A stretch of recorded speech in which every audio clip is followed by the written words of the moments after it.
വൻ മരങ്ങൾ തലയെടുപ്പോടെ കാവൽക്കാരെ പോലെ നിൽക്കുന്നതിന്റെ നടുവിലായി ഏക്കർ കണക്കോളം ഭൂമിക്ക് അതിർവരം വിട്ടുകൊണ്ട് ഒരു പടുകൂറ്റൻ മന.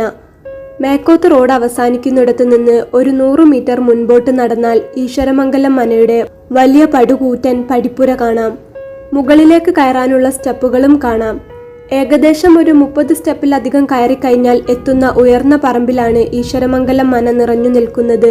കാർ വരാനാണെങ്കിൽ മനയുടെ ഇടത് സൈഡിലൂടെ വേറെ വഴിയുമുണ്ട്. ചുറ്റും ചെടികളാലും മരങ്ങളാലും നിറഞ്ഞു നിൽക്കുന്ന മനയിലേക്ക് കാലെടുത്ത് കുത്തുന്ന ആർക്കും അവിടമൊന്ന് വല്ലാതെ ഇഷ്ടപ്പെട്ടു പോകും. ചെറിയ കുട്ടികൾ ആരെങ്കിലും മാതാപിതാക്കളുടെ കൂടെ വരികയാണെങ്കിൽ മനയിലേക്ക് കടക്കുമ്പോൾ തന്നെ കിളികളുടെ ശബ്ദവും മരങ്ങളുടെ വലിപ്പവും ചുറ്റുമുള്ള അന്തരീക്ഷവും ഒക്കെ കണ്ട് കൂടെയുള്ളവരുടെ കയ്യിൽ ഒന്ന് മുറുകെ പിടിച്ചു പോകും. പറഞ്ഞറിയിക്കാൻ പറ്റാത്ത രീതിയിലുള്ള പഴമയുടെ പ്രൗഢിയും അന്തരീക്ഷത്തിന്റെ മനോഹാരിതയും പ്രകൃതിയുടെ തണുപ്പും വിളിച്ചോതുന്ന രീതിയിലാണ് ഈശ്വരമംഗലം മനയുടെ ചുറ്റുപാടുകളുള്ളത്. അവിടെ വാസുദേവൻ നമ്പൂതിരിക്കും ദേവകി അന്തർജനത്തിനും ഒരേ ഒരു മകൻ വരുൺ വാസുദേവൻ നമ്പൂതിരി. വരുൺ ഇപ്പോൾ നാട്ടിലില്ല. അമേരിക്കയിൽ ഒരു വലിയ കമ്പനിയിൽ ജോലി ചെയ്തുകൊണ്ടിരിക്കുകയാണ്. വാസുദേവൻ നമ്പൂതിരിക്കും അന്തർജനത്തിനും വരുണിനെ പുറത്ത് ജോലിക്ക് അയക്കാൻ താല്പര്യമുണ്ടായിട്ടല്ല, ഒട്ടും താല്പര്യമില്ല എന്ന് തന്നെ പറയാം. ഒരേ ഒരു മകനല്ലേ ഉള്ളൂ. എന്നാൽ വരുണിനായിരുന്നു നിർബന്ധം പുറത്തു പോകണമെന്നും പഠിക്കണമെന്നുമൊക്കെ. അതുകൊണ്ട് തന്നെ MBA ചെയ്യാനായി പുറത്തുപോയ വരുൺ അവിടെ തന്നെ ജോലി നേടി. ശേഷം ജോലിയോടൊപ്പം റിസർച്ചും മുന്നോട്ട് കൊണ്ടുപോകാനായി അവിടെ തന്നെ താമസം തുടരുകയായിരുന്നു. ഏകദേശം ഇപ്പോൾ 5 വർഷത്തോളമായി വരുൺ നാട്ടിൽ നിന്ന് പോയിട്ട്. എന്നാൽ ഇപ്പോൾ അവൻ വീട്ടിലേക്ക് തിരിച്ചു വരുന്നതിന്റെ സന്തോഷത്തിലായിരുന്നു മന മുഴുവൻ. വരുണിന്റെ അച്ഛൻ വാസുദേവൻ നമ്പൂതിരി ഒരു പേരുകേട്ട വൈദ്യനാണ്. കിലോമീറ്ററോളം ദൂരത്തു നിന്ന് വരെ അദ്ദേഹത്തെ തേടി ദിവസവും രോഗികൾ എത്തിക്കൊണ്ടിരിക്കും. അലോപ്പതിയിലും ഹോമിയോപ്പതിയിലും ഒന്നും ചികിത്സിച്ചിട്ട് മാറാത്ത എത്രയോ വലിയ വലിയ രോഗങ്ങൾ വരെ അദ്ദേഹം അദ്ദേഹത്തിന്റെ ആയുർവേദ വൈദ്യശാസ്ത്രത്തിലൂടെ സുഖപ്പെടുത്തിയിട്ടുണ്ട്. രാവിലെ ഏറെ പുലർച്ചെ തന്നെ രോഗികൾ ഈശ്വരമംഗലം മനയുടെ പടി കടന്ന് അദ്ദേഹത്തെ കാണാനായി എത്തിക്കൊണ്ടിരിക്കും. മനയോട് ചേർന്ന് തന്നെ ഇടതുവശത്തായി ഒരു ചികിത്സാപുരയുണ്ട്. പുലർച്ചെ എഴുന്നേറ്റ് കഴിഞ്ഞ് ഉമ്മറത്തേക്ക് ഇറങ്ങി വരുമ്പോൾ തന്നെ അദ്ദേഹത്തിന് രോഗികളുടെ നീണ്ട ക്യൂ കാണാം. വരുന്ന രോഗികൾക്ക് ഈശ്വരമംഗലം മനയുടെ സ്റ്റെപ്പ് കയറുമ്പോൾ തന്നെ എന്തോ വലിയ ആശ്വാസം ലഭിച്ചു എന്നാണ് പറയുക. മനയുടെ ഗാംഭീര്യവും ചുറ്റുപാടുകളും ഒക്കെ തന്നെയായിരുന്നു അതിന് കാരണം. പിന്നെ നമ്പൂതിരിയെ കണ്ടു കഴിഞ്ഞാൽ തന്നെ മനസ്സിനൊരാശ്വാസമാണ്. ഏതു മാറാത്ത രോഗമാണെങ്കിലും അദ്ദേഹത്തിന്റെ ചികിത്സയിലൂടെ ആളുകൾക്ക് ശമനം വരുന്നത് ഒരു പരിധിവരെ അദ്ദേഹത്തിന്റെ പെരുമാറ്റം കൊണ്ടാണ്. ഏതു വലിയ രോഗമായിട്ട് വരുന്ന ആളുകളോടാണെങ്കിലും അദ്ദേഹം നിസ്സാരമായ രീതിയിലാണ് പെരുമാറുക. ഇതിലും വലുതൊക്കെ ഇവിടെ വന്നിട്ട് ഭേദപ്പെട്ടിരിക്കുന്നു, ഇതൊന്നും തന്നെ കൊണ്ടു പോകില്ലടോ, ഈ രോഗം തന്നെ മരണത്തിലേക്ക് കൊണ്ടുപോകുമെങ്കിൽ പിന്നെ ഞാൻ എന്തിനാണ് ഇവിടെ ചികിത്സയ്ക്കെന്നും പറഞ്ഞിരിക്കുന്നത് എന്ന വാസുദേവൻ നമ്പൂതിരിയുടെ ചോദ്യം കേൾക്കുമ്പോൾ തന്നെ വലിയ മാറാരോഗികൾക്ക് വരെ വലിയ ആശ്വാസം ലഭിക്കും. അതുകൊണ്ട് തന്നെ അദ്ദേഹത്തിന്റെ പേരും പ്രശസ്തിയും നാടൊട്ടാകെ പരന്നു കിടക്കുകയാണ്. ഒരാഴ്ച മരുന്ന് കുടിക്കുമ്പോൾ തന്നെ ഭേദപ്പെടും. ഏതു വലിയ രോഗവും ഭേദപ്പെട്ടു തുടങ്ങുമെന്ന ആളുകൾ പറയുന്നത്. പരിശോധനാ മുറിക്ക് മുൻപിലിരുന്നു കൊണ്ട് ആളുകൾ എപ്പോഴും അദ്ദേഹത്തിന്റെ മഹത്വത്തെ വാ തോരാതെ പാടി പുകഴ്ത്തിക്കൊണ്ടിരിക്കും. അതിരാവിലെ നേരത്തെ എഴുന്നേറ്റ് കഴിഞ്ഞാൽ മനയോട് ചേർന്ന് തൊട്ടുപിറകിലായുള്ള കുളത്തിലാണ് വാസുദേവൻ നമ്പൂതിരിയുടെ നീരാട്ട്. നന്നായൊന്ന് നീന്തി കുളിക്കും അദ്ദേഹം. അതു കഴിഞ്ഞു വന്നാൽ അകത്തു കയറി പൂജാമുറിയിൽ ദേവാദിദേവന്മാർക്ക് വിളക്ക് വെച്ച് പൂജിച്ച ശേഷം പുറത്തേക്കിറങ്ങും.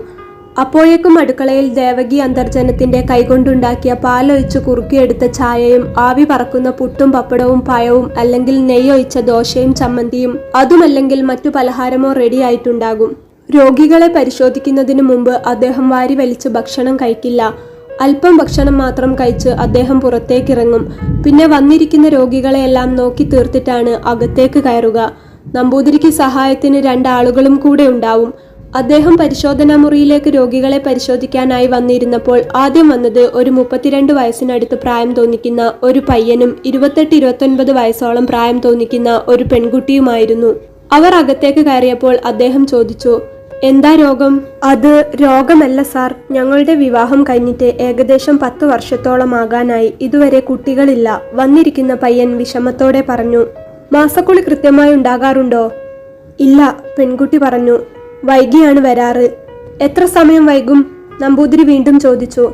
2-3 മാസമൊക്കെ ലേറ്റ് ആകും. നമ്പൂതിരി പെൺകുട്ടിയുടെ മുഖത്ത് നോക്കിയപ്പോൾ അവൾ മറുപടി പറഞ്ഞു, എന്തായാലും ഞാൻ ഒരാഴ്ചത്തേക്കൊരു മരുന്ന് തരാം, അത് കുടിച്ച ശേഷം വീണ്ടും വരണം, എന്നിട്ട് ബാക്കി കാര്യങ്ങൾ എങ്ങനെയാണെന്ന് നോക്കാം എന്ന് പറഞ്ഞ് അദ്ദേഹം വെള്ള ഷീറ്റിൽ എന്തൊക്കെയോ എഴുതി. എഴുതിക്കൊണ്ടിരിക്കുന്നതിനിടയ്ക്ക് നമ്പൂതിരി വന്നിരിക്കുന്ന പയ്യനോട് ചോദിച്ചു, എന്താ നിന്റെ ജോലി?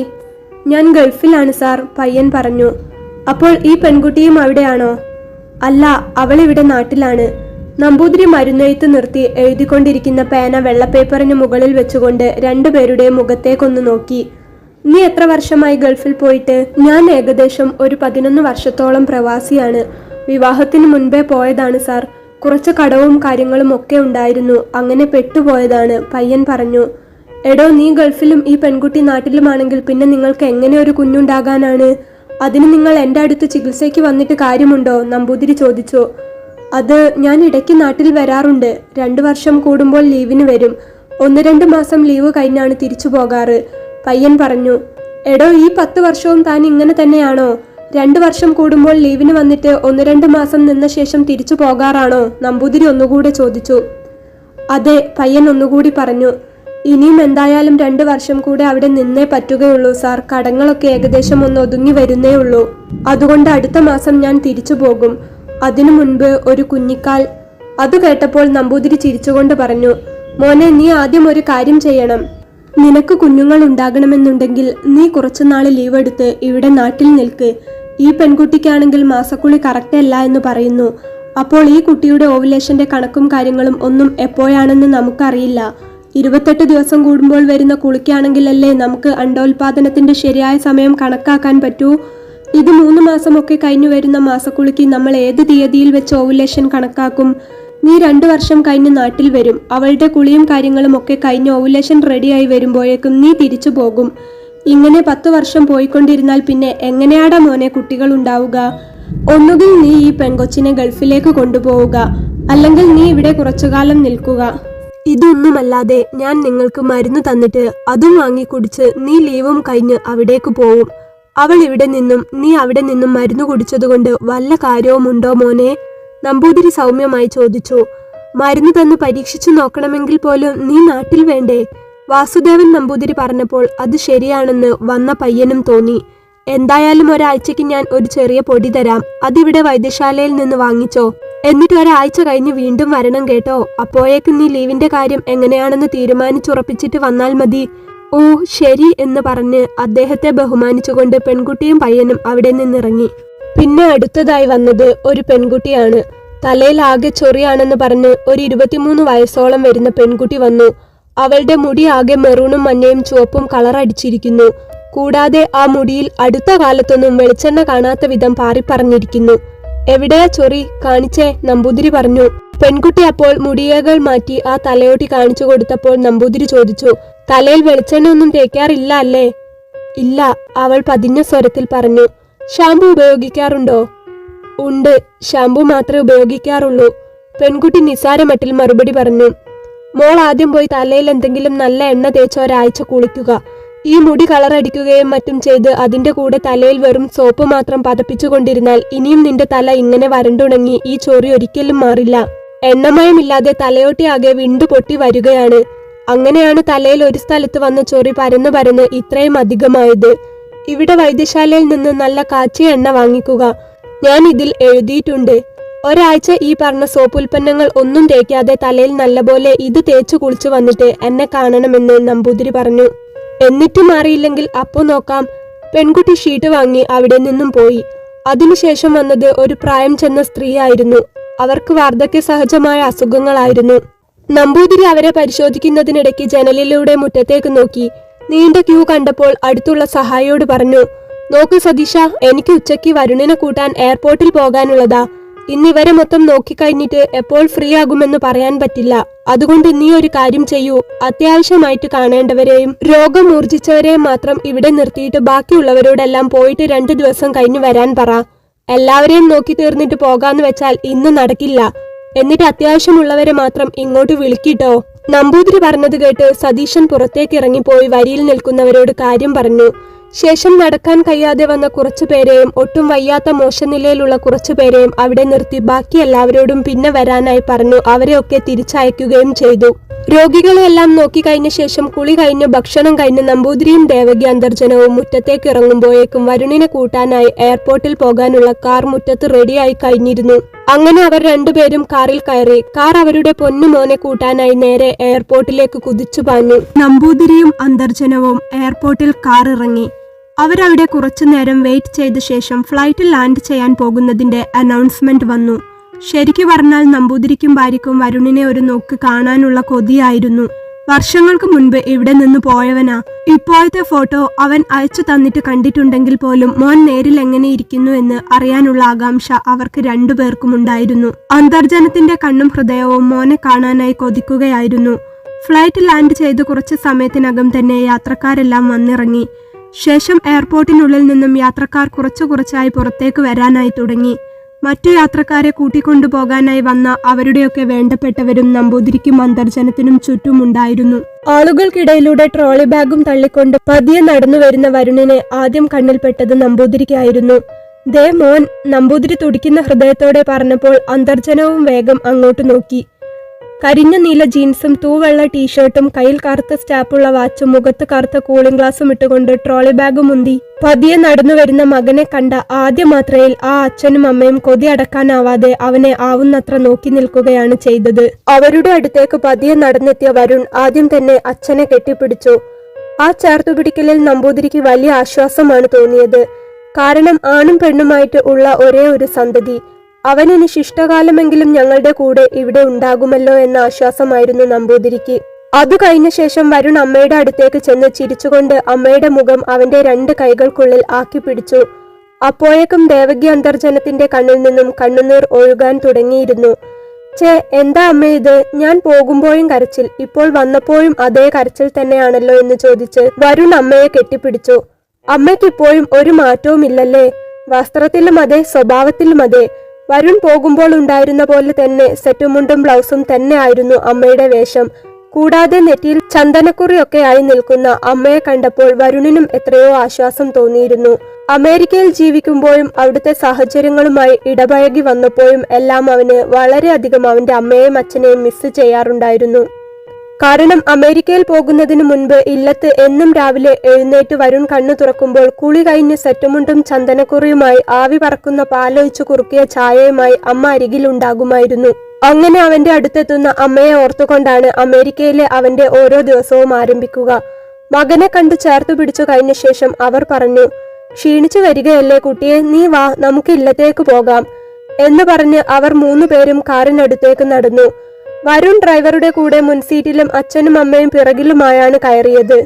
കാർ ഇല്ലത്തേക്ക് തിരിച്ചെത്തിയപ്പോൾ അമ്മ പറഞ്ഞു, നിനക്കിഷ്ടപ്പെട്ട സദ്യയും പലഹാരങ്ങളും എല്ലാം ഉണ്ടാക്കി വെച്ചിട്ടുണ്ട്. കുട്ടി വേഗം ഒന്ന് പോയി കുളിച്ചു വന്നോളൂ, എന്നിട്ട് ഭക്ഷണം കഴിക്കാം. അത് കേട്ടപാടെ വരുൺ പറഞ്ഞു, എന്നാൽ അത് തന്നെ ആദ്യം ആയിക്കോട്ടെ. കുറെ ആയില്ലേ നാട്ടിൽ അമ്മയുടെ കൈകൊണ്ടുണ്ടാക്കിയ ഭക്ഷണം കഴിച്ചിട്ട്. കുളി കഴിഞ്ഞ് ഭക്ഷണം കഴിഞ്ഞിട്ട് ഇനി ബാക്കി കാര്യങ്ങളൊക്കെ എന്ന് പറഞ്ഞ് വരുൺ ധൃതിയിൽ പോയി കുളിച്ചു വന്നു. കോട്ടണിന്റെ നേരിയ കസവുമുണ്ടും തോളിൽ ഒരു പുതപ്പുമിട്ട് ഭക്ഷണം കഴിക്കാനായി വരുന്ന വരുണിനെ കണ്ടാൽ ആരും ഒന്ന് കണ്ണെടുക്കാതെ നോക്കിപ്പോവും.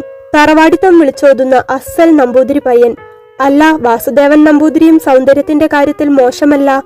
അദ്ദേഹത്തിന് ഇങ്ങനെ ഒരു മകനുണ്ടായതിൽ അത്ഭുതവുമില്ല. അപ്പോഴേക്കും അമ്മ ഇലയിട്ട് കഴിഞ്ഞിരുന്നു. സദ്യ 3 കൂട്ടം പായസവും മറ്റെല്ലാ പലഹാരങ്ങളും തന്നെ ഊണുമേശയിൽ നിരത്തിയിരുന്നു. ഇതെന്താ അമ്മേ, അമ്മ ഇവിടെ വെപ്പുപുര തുടങ്ങിയോ? കൂടാതെ ബേക്കറിയും തുടങ്ങിയോ? വരുൺ കൊഞ്ചിക്കൊണ്ട് അമ്മയെ കളിയാക്കി ചോദിച്ചുകൊണ്ടാണ് ഭക്ഷണം കഴിക്കാൻ വന്നിരുന്നത്. ബേക്കറി ഒന്നുമല്ല കുട്ടിയെ, നീ വരുന്നെന്ന് കേട്ടാൽ എത്ര ഉണ്ടാക്കിയാലും അവൾക്ക് മതിയാവില്ല എന്ന് നിനക്കറിയാലോ. നമ്പൂതിരി ചിരിച്ചുകൊണ്ട് പറഞ്ഞു. അല്ല, ശാരദ ചേച്ചി എവിടെ? വരുൺ അടുക്കള ഭാഗത്തേക്ക് നോക്കി തിരക്കി. ഞാനിവിടെ ഉണ്ട് കുഞ്ഞെ എന്ന് പറഞ്ഞ് അവർ അപ്പോൾ അന്തർജനത്തിന്റെ പിറകിലായി വന്നു നിന്നു. അമ്മയുടെ പണ്ട് മുതലേയുള്ള സഹായിയും കൂട്ടുകാരിയും എല്ലാം അടുക്കളയിൽ സഹായത്തിന് വരുന്ന ശാരദ ചേച്ചിയാണ്. കുഞ്ഞങ്ങ് വലുതായി പോയല്ലോ, മുഖമൊക്കെ തടിച്ചു താടിയൊക്കെ കട്ടിവെച്ചു. ശാരദ ചേച്ചി പറഞ്ഞു. ഞാൻ മാറിപ്പോയി. എന്നാൽ ശാരദ ചേച്ചിക്ക് ഒരു മാറ്റവുമില്ലല്ലോ, ഞാൻ കുട്ടിക്കാലം മുതൽ കാണുന്ന അതേ രൂപം തന്നെ. അതും പറഞ്ഞു വരുൺ അവിടെ ഇരുന്നു. അമ്മ അവന് വേണ്ടുവോളം വിളമ്പിക്കൊടുത്തു. അവൻ വയറു നിറഞ്ഞു പൊട്ടുന്ന വിധത്തിൽ ഭക്ഷണം കഴിച്ചു. ശേഷം അമ്മയോടും അച്ഛനോടും പല കാര്യങ്ങളും വിശേഷങ്ങളും പറഞ്ഞിരുന്നു സമയം പോയതറിഞ്ഞില്ല. സംസാരിച്ചു കൊണ്ടിരിക്കെ വൈകുന്നേരമായി. അതിനിടയ്ക്കാണ് നമ്പൂതിരി അവനോട് കല്യാണക്കാര്യം സൂചിപ്പിച്ചത്. ഇവിടെയൊക്കെ നിന്റെ പ്രായത്തിലുള്ള എല്ലാവരുടെയും കല്യാണം കഴിഞ്ഞു മോനെ. ശ്രീവാര്യത്തെ സുബിൻ നിന്റെ കൂടെ പഠിച്ചതല്ലായിരുന്നോ? അവനിപ്പോൾ 2 കുട്ടികളായി. ഞാൻ അറിഞ്ഞു അച്ഛാ, ഞാൻ ഫേസ്ബുക്കിൽ കാണാറുണ്ട് ഫോട്ടോയൊക്കെ, വരുൺ പറഞ്ഞു. ഇനി നിന്റെ കല്യാണക്കാര്യം നോക്കണം, അച്ഛൻ പറഞ്ഞു. കുറെ ആലോചനകൾ വന്നതുണ്ടായിരുന്നു, പക്ഷെ നീ ഇവിടെ ഇല്ലാതെ ഒന്നും അങ്ങോട്ട് ഉറപ്പിക്കേണ്ടല്ലോ എന്ന് കരുതി. ഇനി നീ വന്നല്ലോ, സമയമുണ്ടല്ലോ, നമുക്ക് പെട്ടെന്ന് പോയി കാണാം. ഒക്കെ യോഗം പോലെ അങ്ങോട്ട് നടക്കട്ടെ, നമ്പൂതിരി പറഞ്ഞു. അപ്പോൾ മാത്രം വരുണിന്റെ മുഖം ഒന്ന് പെട്ടെന്ന് മാറി. അതുവരെ സന്തോഷത്തിലും ഉന്മേഷത്തിലും ഉത്സാഹത്തോടെ നിന്നിരുന്ന വരുൺ പെട്ടെന്ന് എന്തോന്ന് ആലോചിച്ചുകൊണ്ട് ഇങ്ങനെ നിന്നു.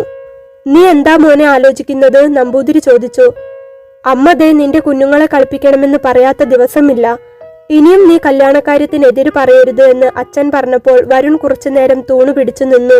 ശേഷം തൂണിന്റെ കൊത്തുപണികളിലൂടെ പതിയെ വിരലോടിച്ചു.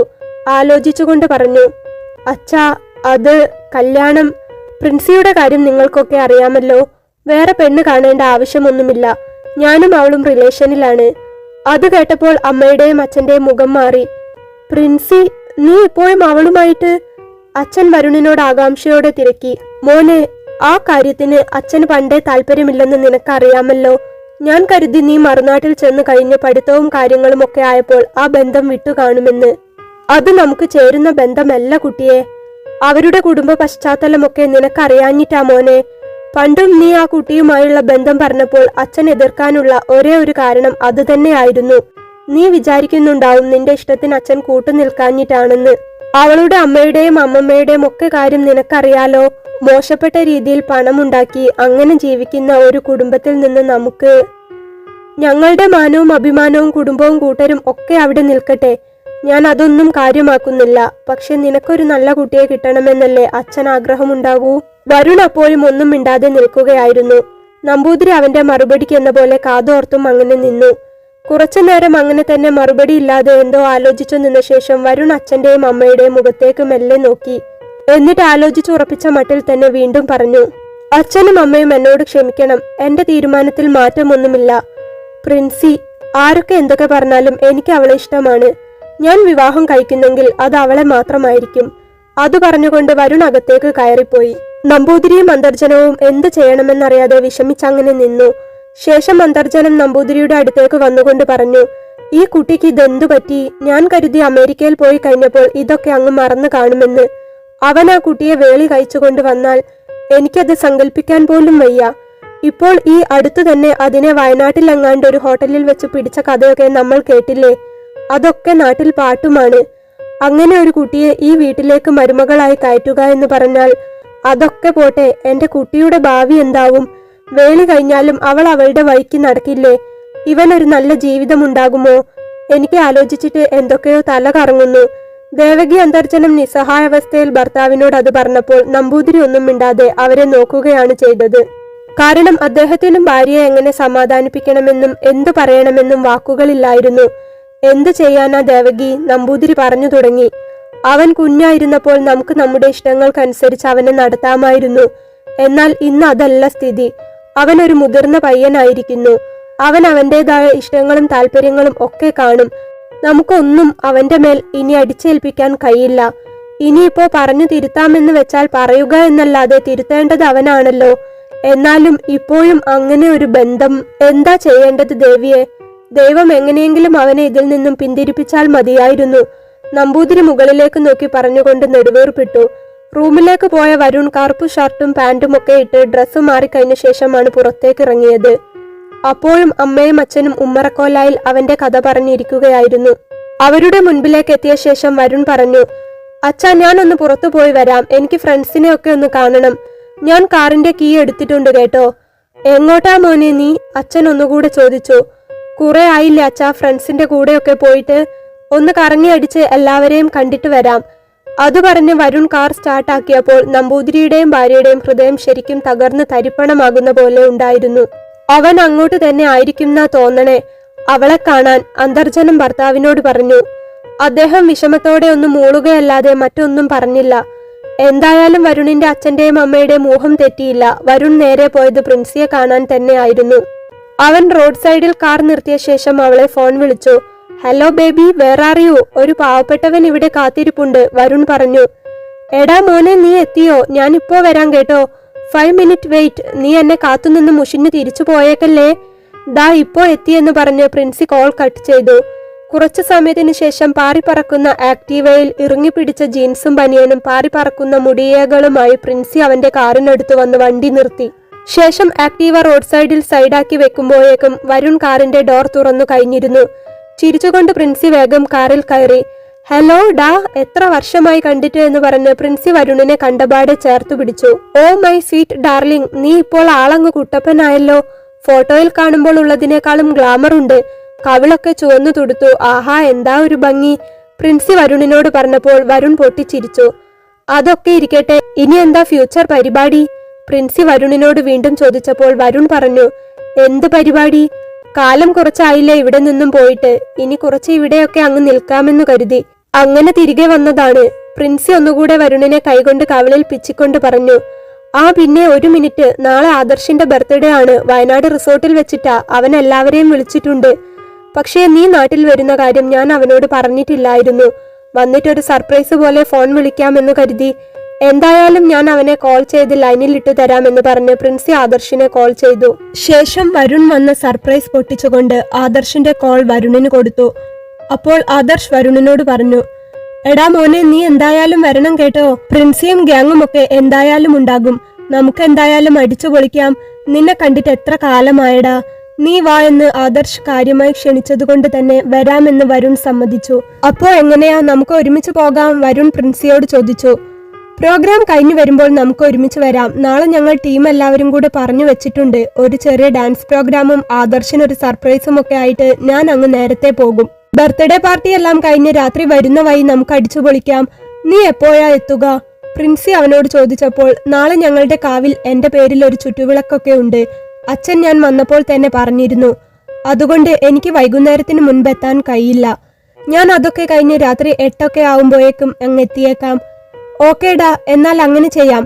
ശേഷം 5 വർഷം കഴിഞ്ഞ് കാണുന്നതിന്റെ പിണക്കവും പരിഭവങ്ങളും വിശേഷവും എല്ലാം കാറിലിരുന്ന് കുറെ നേരം പറഞ്ഞു തീർത്ത ശേഷമാണ് വരുൺ വീട്ടിലേക്ക് മടങ്ങിയത്. തിരികെ വീട്ടിലെത്തുമ്പോൾ അമ്മയും അച്ഛനും ഭക്ഷണം കഴിക്കാൻ കാത്തിരിക്കുകയായിരുന്നു.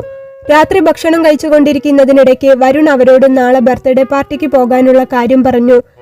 എന്നാൽ കൂടെ പ്രിൻസി ഉണ്ടെന്ന കാര്യം വരുൺ പറഞ്ഞില്ല. അതറിഞ്ഞു കഴിഞ്ഞാൽ അമ്മയ്ക്കും അച്ഛനും വലിയ താല്പര്യമുണ്ടാകില്ല എന്ന് കരുതി അവൻ മനഃപൂർവ്വം പറയാതിരുന്നതാണ്. പിറ്റേന്ന് സന്ധ്യാസമയത്ത് അവരുടെ കുടുംബക്ഷേത്രത്തിൽ വരുണിന്റെ പേരിലുള്ള ചുറ്റുവിളക്ക് നടന്നുകൊണ്ടിരിക്കുകയായിരുന്നു. കുളി കഴിഞ്ഞു വന്ന് ഈറനുടുത്ത് മേൽമുണ്ട് പുതച്ച് നെറ്റിയിൽ ചന്ദനക്കുറിയൊക്കെയായി വരുൺ ക്ഷേത്രത്തിന് ചുറ്റും നടന്നു. അപ്പോൾ അവന് ഓർമ്മ വന്നത് കുഞ്ഞുനാളിലെ അച്ഛന്റെയും അമ്മയുടെയും കൂടെ ഓടി നടന്ന അമ്പലമുറ്റത്തെ അവന്റെ കുട്ടിക്കാലമായിരുന്നു. അന്നൊക്കെ സ്കൂൾ വിട്ടു കഴിഞ്ഞാൽ കുളി കഴിഞ്ഞ് അച്ഛന്റെ കൂടെ വിളക്ക് വെക്കാൻ ഓടുമായിരുന്നു. ഇപ്പോൾ കാലം എത്ര മുൻപോട്ട് പോയിരിക്കുന്നു. 5 വർഷത്തിനു ശേഷം അമേരിക്കയിലൊക്കെ പോയി തിരിച്ചു വന്നപ്പോൾ താൻ മറ്റാരോ ആയിപ്പോയെന്ന് വരുണിന് തോന്നി തുടങ്ങിയിരുന്നു. വിളക്കെല്ലാം തെളിയിച്ചു കഴിഞ്ഞപ്പോൾ അവൻ ക്ഷേത്രനടയിലേക്ക് നോക്കി. ജീവിതത്തിലെ ബാല്യകാലം എത്ര മനോഹരമായിരുന്നു എന്ന് വരുൺ അപ്പോൾ ഓർമ്മിച്ചു. എന്നാൽ അപ്പോൾ അവന്റെ അച്ഛനും അമ്മയ്ക്കും ഉള്ളു നിറഞ്ഞ ഒരു പ്രാർത്ഥനയെ ദേവിയോടുണ്ടായിരുന്നുള്ളൂ. ഞങ്ങൾക്ക് ആണും പെണ്ണുമായിട്ട് ആകെ വരുൺമോൻ മാത്രമേ ഉള്ളൂ. ഞങ്ങളുടെ കുട്ടിക്ക് ഒരു നല്ല ജീവിതം ഉണ്ടാകണം ദൈവമേ. ചീത്ത ബന്ധങ്ങളിൽ നിന്നൊക്കെ അവൻ അകന്ന് അവനെ ജീവന് തുല്യം സ്നേഹിക്കുന്ന ഒരു പെൺകുട്ടി അവന്റെ ജീവിതത്തിലേക്ക് കടന്നു വരണമെന്ന് മാത്രമായിരുന്നു അച്ഛന്റെയും അമ്മയുടെയും ആത്മാർത്ഥമായ പ്രാർത്ഥന. ശേഷം അമ്പലത്തിൽ നിന്ന് തിരികെ വീട്ടിലെത്തിയ വരുൺ ഷർട്ടും ജീൻസും കൂളിംഗ് ഗ്ലാസും എല്ലാം എടുത്തിട്ട് പണ്ടത്തെ അവന്റെ ബുള്ളറ്റ് സ്റ്റാർട്ടാക്കി. പോയി വരാം അമ്മേ, അച്ഛ എന്ന് പറഞ്ഞ് അവൻ ഇല്ലത്ത് നിന്ന് ഇറങ്ങുമ്പോഴേക്കും ഫോണിൽ പ്രിൻസിയുടെ മെസ്സേജ് തുരുതുരാ വന്നുകൊണ്ടിരിക്കുന്നുണ്ടായിരുന്നു. ഹായ് ഡാ, നീ ഇറങ്ങിയോ? ഞങ്ങളെല്ലാവരും ഇവിടെ റെഡിയാണ്. പെട്ടെന്ന് അവന്റെ ഫോൺ മെസ്സേജുകൾ കൊണ്ട് ശബ്ദിച്ചപ്പോൾ വരുൺ ഓക്കെ ഡിയർ, ഞാൻ ഇതാ പറന്നെത്തി എന്ന മെസ്സേജ് അയച്ചു ഫോൺ തിരികെ പോക്കറ്റിൽ വെച്ചു. ബുള്ളറ്റിൽ ചെത്ത് സ്റ്റൈലിൽ പോകുന്ന വരുണിനെ കണ്ടാൽ ആർക്കും കണ്ണെടുക്കാൻ കഴിയില്ല. പ്രിൻസി അവനെ വിട്ടുകളയാത്തതിന്റെ കാരണവും അതുതന്നെയാണ്. കാണാൻ അടിപൊളി ഗ്ലാമറും പോരാത്തതിന് അച്ഛന്റെയും അമ്മയുടെയും ഒറ്റ മോൻ, നാട്ടിലൊട്ടാകെ സ്വത്തും. അങ്ങനെ ഒരു 8 മണിയോടടുത്ത സമയം അവൻ വയനാട്ടിലേക്ക് ബുള്ളറ്റിൽ കുതിച്ചു പായുമ്പോഴാണ് പെട്ടെന്നൊരു ഹെയർപിൻ വളവിൽ വെച്ച് പ്രതീക്ഷിക്കാതെ വന്ന ഒരു ലോറി വരുണിന്റെ ബൈക്കിനെ കൊണ്ടുവന്ന് ഇടിച്ചത്. ലോറി ബൈക്കിൽ കൊണ്ടുവന്ന് ഇടിച്ച ആഘാതത്തിൽ ബൈക്കും വരുണും തൊട്ടടുത്തുള്ള കല്ലും മുള്ളും നിറഞ്ഞ പൊന്തക്കാട്ടിലേക്ക് തെറിച്ചു വീണു. എന്നാൽ ഇടിച്ച ലോറി നിർത്താതെ പോവുകയും ചെയ്തു. വരുൺ വീണു കഴിഞ്ഞ ശേഷവും ബൈക്കിന്റെ ടയർ സ്പീഡിൽ അങ്ങനെ കറങ്ങിക്കൊണ്ടിരിക്കുകയായിരുന്നു. അത്യാവശ്യം കാര്യമായ പരിക്കുപറ്റിയ വരുൺ അവിടെ നിന്നും എഴുന്നേൽക്കാൻ പോലും കഴിയാതെ അവിടെ കിടന്നു നിരങ്ങി കളിച്ചു. 1/2 മണിക്കൂറോളം അതിലെ മറ്റു വണ്ടികൾ ഒന്നും കടന്നു വന്നില്ല. അരമണിക്കൂറിന് ശേഷം ജോലി കഴിഞ്ഞു വരുന്ന 2 പയ്യന്മാർ അപകടം നടന്നതിന് കുറച്ചു മുൻപിലായി ബൈക്ക് നിർത്തി അവിടെ മൂത്രമൊഴിക്കാനിറങ്ങി. ബൈക്ക് ഇറങ്ങി റോഡിന്റെ സൈഡിലേക്ക് നിന്ന് പൊന്തക്കാട്ടിലേക്ക് മൂത്രമൊഴിക്കുമ്പോഴാണ് വരുണിനെ അവരുടെ ശ്രദ്ധയിൽപ്പെട്ടത്. വരുണിനെ കണ്ട ഒരു പയ്യൻ മറ്റൊരു പയ്യനെ വിളിച്ചു. അവർ ടോർച്ചടിച്ചു പോയി നോക്കുമ്പോൾ വരുണിന്റെ ബൈക്കും വരുണിനെയും അപകടം പറ്റിയ നിലയിൽ കണ്ടു. എടാ ദേ ഇവിടെ ഒരാൾ കിടക്കുന്നുണ്ട്, ആക്സിഡന്റ് ആണെന്ന് തോന്നുന്നു. അവർ പെട്ടെന്ന് വരുണിന്റെ അടുത്തു പോയി നോക്കി. പക്ഷെ ബൈക്കിൽ വരുണിനെ ഹോസ്പിറ്റലിൽ കൊണ്ടുപോകാൻ കഴിയാത്തതുകൊണ്ട് തന്നെ കൂടെ ഉണ്ടായിരുന്ന പയ്യൻ പറഞ്ഞു, ഷിജോ ചേട്ടനെ വിളിക്ക്, മൂപ്പർ ഈ ഭാഗത്ത് എവിടെയെങ്കിലും കാണും. പെട്ടെന്ന് വണ്ടി എടുത്തു വരാൻ പറ, നമുക്ക് ഹോസ്പിറ്റലിലേക്ക് കൊണ്ടുപോകാം. അങ്ങനെ അവർ വണ്ടി വിളിച്ചു വരുത്തി വരുണിനെ ഹോസ്പിറ്റലിൽ എത്തിച്ചു. ഹോസ്പിറ്റലിൽ എത്തിയപ്പോൾ വേഗം തന്നെ അറ്റൻഡർമാർ ഓടി വരികയും സ്ട്രക്ചറിൽ കിടത്തുകയും പെട്ടെന്ന് തന്നെ അകത്തേക്ക് കൊണ്ടുപോവുകയും ചെയ്തു. വരുൺ അപ്പോഴും വേദന കൊണ്ട് പുളയുകയായിരുന്നു. ദേഹത്തു നിന്നൊക്കെ ചോര വരുന്നുണ്ട്. കാഷ്വാലിറ്റിയിൽ അപ്പോൾ സർജറിയുടെ ഡോക്ടർമാരില്ലായിരുന്നു. പീഡിയാട്രീഷ്യനും ജനറൽ മെഡിസിനും മാത്രമേ ഉണ്ടായിരുന്നുള്ളൂ. ജനറൽ വിഭാഗത്തിലുള്ള ഒരു ഡോക്ടർ വരുണിനെ വന്നു നോക്കി കൂടെ ഉണ്ടായിരുന്ന സിസ്റ്ററിനോട് പറഞ്ഞു, സിസ്റ്റർ നല്ല പരിക്കുണ്ട്, സർജറി ഡോക്ടേഴ്സ് ആരുമില്ലേ? ഉണ്ടായിരുന്നല്ലോ, നിത്യ ഡോക്ടർ ഇവിടെ ഉണ്ടായിരുന്നല്ലോ, ഞാൻ ഇപ്പോൾ വിളിച്ചു കൊണ്ടുവരാമെന്ന് പറഞ്ഞ് സിസ്റ്റർ വേഗം ഡോക്ടറെ വിളിക്കാനായി പോയി. വരുൺ അപ്പോഴും അവിടെ കിടന്ന് വേദന കൊണ്ട് പുളയുകയായിരുന്നു. സിസ്റ്റർ പോയി കുറച്ചു സമയം കൊണ്ട് തന്നെ പുഷ് ഡോർ തള്ളി തുറന്നുകൊണ്ട് ഡോക്ടർ നിത്യദാസ് അങ്ങോട്ടേക്ക് കടന്നു വന്നു. വെളുത്തു സുന്ദരിയായ ഒരു പെൺകുട്ടി. കരിഞ്ഞ പച്ച ചുരിദാറും ചന്ദന കളർ ലെഗിൻസുമാണ് വേഷം. മുടി കുറച്ച് പൊന്തിച്ച് കെട്ടിവെച്ചിരിക്കുന്നു. കയ്യിൽ കറുകറുത്ത സ്റ്റാപ്പിന്റെ വാച്ചും നെറ്റിയിൽ ഒരു കുഞ്ഞു പൊട്ടും ഒക്കെയായി കണ്ടു കഴിഞ്ഞാൽ നമുക്കെല്ലാവർക്കും ഓമനത്വം തോന്നുന്ന ഒരു മുഖം. കഴുത്തിൽ സ്റ്റെതസ്കോപ്പ് കൂടെ ആയപ്പോൾ നിത്യയുടെ ഭംഗിയൊന്ന് പറഞ്ഞറിയിക്കാൻ കഴിയാത്തത് തന്നെയായിരുന്നു. നിത്യ അങ്ങോട്ട് കടന്നു വന്നു. പെട്ടെന്ന് തന്നെ അടുത്തു വന്ന് സ്ട്രക്ചറിൽ കിടക്കുന്ന വരുണിനെ ആകെ ഒന്ന് നോക്കി. ആക്സിഡന്റ് ആണല്ലേ, അത്യാവശ്യം നല്ല മുറിവുണ്ടല്ലോ. സിസ്റ്റർ, മുറിവൊക്കെ ബ്ലീഡ് ആവുന്നുണ്ട്, പെട്ടെന്ന് തന്നെ ഡ്രസ് ചെയ്യണം. അത് പറഞ്ഞുകൊണ്ട് നിത്യ വരുണിന്റെ തലയിലും നെഞ്ചിലും കയ്യിലും കാലിലും ഒക്കെ പിടിച്ചു നോക്കുന്നുണ്ടായിരുന്നു. കൈ അവൾ ഒന്ന് പൊക്കി നോക്കിയപ്പോൾ പെട്ടെന്ന് വരുൺ വേദന കൊണ്ട് നിലവിളിച്ചു. അയ്യോ സോറി കേട്ടോ, നിത്യ പറഞ്ഞു. ഫ്രാക്ചർ ഉണ്ടെന്ന് തോന്നുന്നു, പേടിക്കേണ്ട, നമുക്ക് വേണ്ടത് ചെയ്യാം. നിത്യ ആശ്വാസം എന്ന പോലെ വരുണിന്റെ മുഖത്തു നോക്കി പറഞ്ഞു. വെള്ളം വേണോ? വേണം, വരുൺ പറഞ്ഞു. ആരെങ്കിലും കുറച്ച് വെള്ളം കൊടുക്കൂ സിസ്റ്റർ, അവൾ ചുറ്റും നോക്കി സിസ്റ്ററിനോട് പറഞ്ഞു. നിത്യ നോക്കിക്കൊണ്ടിരിക്കുന്നതിനിടയ്ക്ക് തന്നെ സിസ്റ്റർ അപ്പുറത്തു പോയി കുപ്പിയിൽ വെള്ളം എടുത്തുകൊണ്ട് വന്ന് വരുണിന്റെ അടുത്തേക്ക് വന്നു. നിത്യ അപ്പോൾ അവിടെ ഉണ്ടായിരുന്ന അറ്റൻഡറിനോട് വരുണിനെ ഒന്ന് താങ്ങിക്കൊടുക്കാനായി പറഞ്ഞു. പേഷ്യന്റിന്റെ തല ഒന്ന് കുറച്ച് പൊക്കി കൊടുക്കാമോ? കുറച്ച് വെള്ളം കുടിച്ചോട്ടെ, പാവം ബ്ലഡ് കുറെ പോയില്ലേ. ആക്സിഡന്റ് നടന്നിട്ട് എത്ര നേരമായി, ഇവിടെ കൊണ്ടുവരുന്നവരെ ആരും ഒരു തുള്ളി വെള്ളം കൊടുത്തില്ലേ? അപ്പോൾ അറ്റൻഡർ അവിടെ വന്ന് വരുണിന്റെ തല ഒന്ന് കുറച്ച് പൊക്കി കൊടുത്തു. സിസ്റ്ററിന്റെ കയ്യിൽ നിന്ന് കുപ്പി വാങ്ങി നിത്യ തന്നെയാണ് വരുണിന് വെള്ളം കൊടുത്തത്. ഏകദേശം കുപ്പിയുടെ 1/4 ഭാഗത്തോളമുള്ള വെള്ളം കുടിച്ചപ്പോൾ തന്നെ അവന് വേദനയ്ക്ക് കുറച്ചൊരു ശമനവും കുറച്ച് ആശ്വാസവും തോന്നി. വെള്ളം കുടിക്കുന്നതിനിടയ്ക്ക് വരുണിന്റെ നോട്ടം പെട്ടെന്ന് നിത്യയിലേക്കായി. ഒറ്റ നോട്ടത്തിൽ കണ്ടാൽ ആർക്കും ഇഷ്ടപ്പെടുന്ന ഒരു കുട്ടി. അവളെ നോക്കാനോ ഒന്നിനുമുള്ള ഒരവസ്ഥ ആയിരുന്നില്ല വരുണിന് അപ്പോയെങ്കിലും അവളുടെ ആ ഭംഗിയും സംസാരവും പെരുമാറ്റവും ഒക്കെ കണ്ടപ്പോൾ വരുണിന് അത്ര നേരം അനുഭവിച്ച വേദനയ്ക്ക് കുറച്ചൊരാശ്വാസം തോന്നിപ്പിച്ചു. ശേഷം അറ്റൻഡർ വരുണിന്റെ തല സ്ട്രക്ചറിലേക്ക് തന്നെ വെച്ച് കിടത്തി.